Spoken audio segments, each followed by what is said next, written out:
Things are not always what they seem, especially when you have been warned about a specific object, but you tend to ignore it.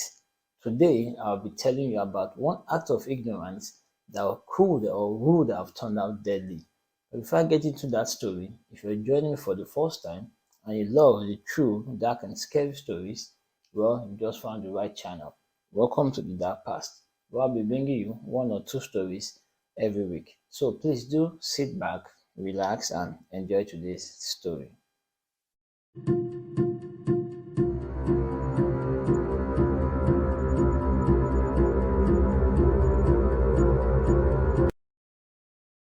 Kevin Manis is an antique shop owner.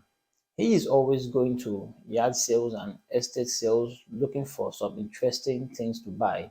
One day he was at an estate sale where he bought this odd looking box which he had won from the bid, which originally belonged to an old lady who was a Holocaust survivor from Poland and had died at the age of 103. As he was loading the stuff he had won at the estate sale, the granddaughter of the deceased lady walks up to him and said, "Oh, you bought the big box." And Kevin asked, "Did you just call this a the big box?" The lady said, "Yes, my grandma was so terrified about this box and said by no means should anyone ever open the box." Well, in Jewish mythology, a Dybbuk is a malicious spirit that is believed to be the lost soul of a dead person. Instead of going to heaven, the soul becomes trapped in an object and will remain there until someone helps release the spirit. Kevin got back to his shop and after unloading all he had won at the estate sale to his basement, was so curious about the box and went ahead to open it. Inside the box, there were two pennies from the 1920s, a used candle, two locks of hair, a small tombstone that said Shalom on it, and a small wine goblet inside the box. Kevin didn't think much about what he had just found inside the box. He closed it and just went upstairs. Kevin had one employee that worked with him at the antique shop. Her name was Jane. He was about to leave the shop to run some errands, so he put Jane in charge of the shop. Jane made sure she locked the door of the shop as Kevin left, then she went down to the basement. As she was getting some things off the shelf, suddenly she stopped, having this feeling that someone is watching her. She starts to look around to see if anyone was with her down there. Then the phone rings, which kind of startles her. She picks up the phone and realizes it's her friend. As they were chatting, she had something fall. She looked around but couldn't see anything. So she decided to look around, and as she was doing that, a fluorescent tube suddenly smashes down on the floor.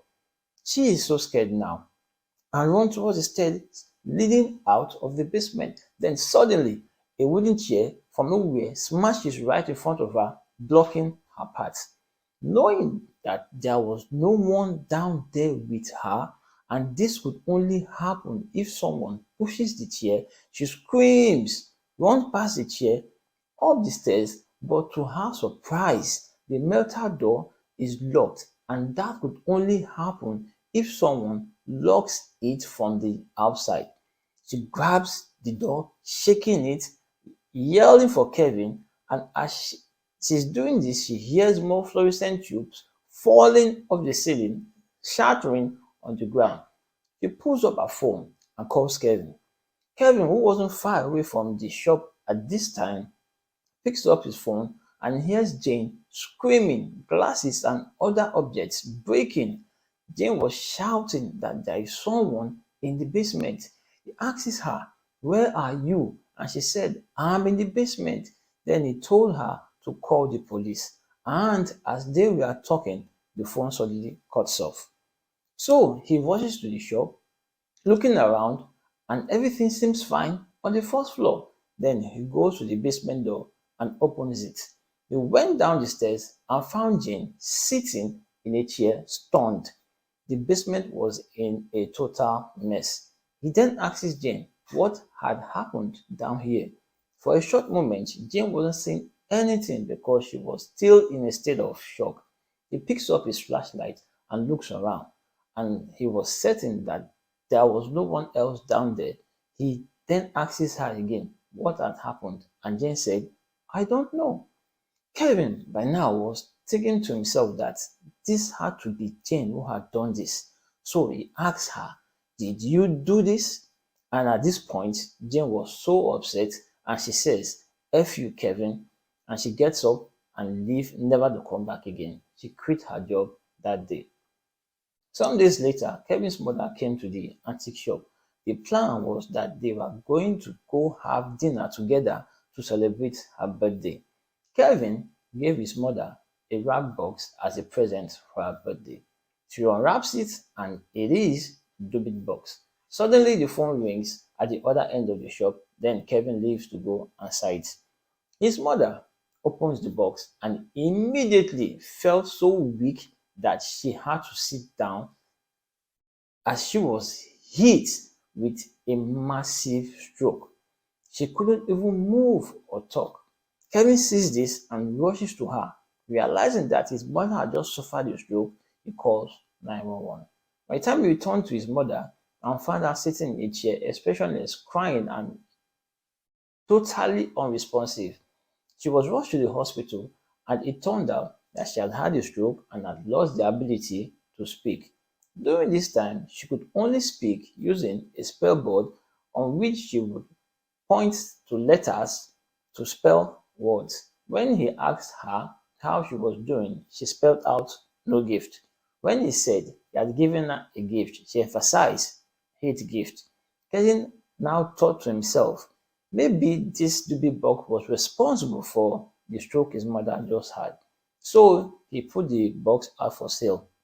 He sold it to a middle-aged couple and 3 days later found the box sitting in front of the shop with a note on it saying this had an odd darkness around it. So he takes it home that night. While he was sleeping, he had this weird dream. In Kevin's own words, he said, I find myself walking with a friend, usually someone I know well and trust. At some point in the dream, I find myself looking into the eyes of this person that I'm with. It is then that I realize that there is something different, something evil looking back at me. At that point in the dream, the person I'm with changes into only what can be described as the most gruesome, demonic looking hag that I've ever seen. This hag proceeds then to beat the living tar out of me. And he wakes up. He goes to the bathroom to get some water and realizes that there are marks on his shoulders and arms. They weren't there before. He shakes it off and goes back to bed. And mysteriously, he has the same dream. He gets up again to go to the bathroom and now realizes his entire back is covered in bruises. He now thinks that this has to do with the David box, so he puts it up for sale on eBay.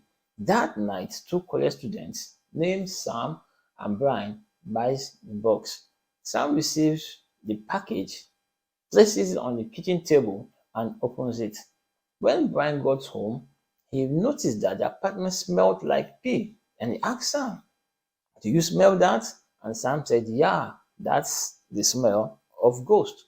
Brian knew that it was the box that made the apartment smell that way. Not long after, they started seeing odd things happening in the house. Like Sam's laptop crashed, the hard drive was unrecoverable, their Xbox stopped working, but when they took it to someone else's house, it worked just fine. Their toaster would incinerate anything you put inside of it. All the watches stopped working while they were in the house, but anytime they step outside of the house, it would work just fine. It wasn't until the light bulbs would burst at all times in the middle of the night that they realized that something was really wrong. One day, they had massive insect infestation in the apartment. They would come out from all the walls, the sink, the toilet, behind the fridge, and they would all converge on this box and they would go inside of it. Soon enough, Sam started losing all his hair, and he would always see this old woman in his peripheral vision almost all the time that followed him everywhere he went. That then they decided they had to get rid of the box. They put it up for sale on eBay, and a man named Jason bought it almost immediately. Jason took it to work and showed it off to his friends, who didn't think much of it until the electronics inside their office all stopped working. Not long, all Jason's co-workers got sick, so Jason put the box in his trunk and drives home at the end of the day. He decides to leave the box in his trunk for the night, thinking to himself that he would decide what to do with it the next day. That night, while Jason was asleep, he suddenly wakes up and he couldn't move his body, but could only move his eyes. He started hearing footsteps slowly coming up towards his bed. As he lay on the bed with his eyes towards the door, he suddenly sees a dark figure walking into the room. What he sees is an old lady with a shawl over her head tucked down. She moves to the foot of the bed and then turns and looks directly at him, and then runs towards him and drives her finger into his eyes. Jason is screaming in pain, and suddenly he wakes to his wife grabbing and shaking him and shouting his name. Jason, Jason, what's wrong? What's wrong? She told him you had had a bad dream. He said he couldn't believe that was a dream. It was the most vivid dream he ever had in his life. He goes back to bed, and when he wakes up the next morning, he goes to the bathroom and looks at his eyes, and they were all red around the outside, and the whites in his eyes were covered in blood. Now he begins to think that the Dewey box might be truly cursed. So he decides to research on how to properly dispose of the big box, but not wanting to dump it in the dumpster. That day, he was sitting in his living room watching TV with his son, and his son says, "Hey dad, who is that?" He looks over to where his son is pointing. As he turned around, standing behind him is the same old lady he had seen in his dream, and then she suddenly disappears. Jesse then asks his son, "Did you see that too?" And his son said, "Yes, who was that?" Jason grabs his son, calls out for his wife, telling her to bring her car keys, that they had to leave the house now, that he will explain in the car. And as they drove down the road, he explained everything to her. So the plan was to drive back to the house, drop Jason off, who would take his truck, drive to a property which they owned, nobody living in there, and drop the DB box in the basement until they figure out what to do with it or how to dispose of it properly. That night, Jason would search for the original owner of the big box after the estate sale, which was Kevin. They both spoke that night, and Kevin agrees to help Jason find a way to properly dispose of the big box. Kevin drove back to the house where he had purchased the box. Then he met an old lady, and she said, "I told my family not to sell that box. I know what's inside of it. I know you are not supposed to open it." But he didn't listen. "I hope you didn't open it." Kevin was like, "Yeah, I did open it." And he now went on to tell her about all the horrible things that had happened and all the subsequent owners who had issues happen to them as well. And that's when Sophie, the old lady, described what's inside of the box. She said she lived in Poland before World War II with her cousin Havala, who was a woman that just passed. And at that time, it was a thing to talk to the dead and spirits through seance. Havala had made a Ouija board which they would play with, but nothing ever happened. But one day, it did work. The chain would go rigid and it will point out words over and over, spelling the word release me, release me, release me. Sophie said they didn't believe it at first. Then they started to worry that if they didn't help this thing, if it were a Dybbuk and a malevolent spirit, it would find a way to attach itself to one of them. So they devised this ritual where they will release it into this wine box that they were able to shut and lock. And that wine box is the big box. Sophie said the only thing to do now is to contact a rabbi. So they called a rabbi who reclaimed the Dybbuk inside of the box, locked it, and put it away in a secret location where it has been since 2003 till date. Ever since then, everyone who had been in possession of the Dybbuk box hasn't experienced any demonic activity and has refused to tell anyone of the location of the Dybbuk box. Well, that's the story for today, guys. I hope you enjoyed it. If you did, please do not forget to give it a like, share it, which encourages me to bring you more interesting stories like this from around the world. I don't know what media you are watching this with, but you can also find me on Facebook, on Instagram, on YouTube, and please do not forget to like, subscribe to my YouTube channel, and turn on all notifications so you don't miss any of my weekly uploads. Thank you. See you next time. Bye for now.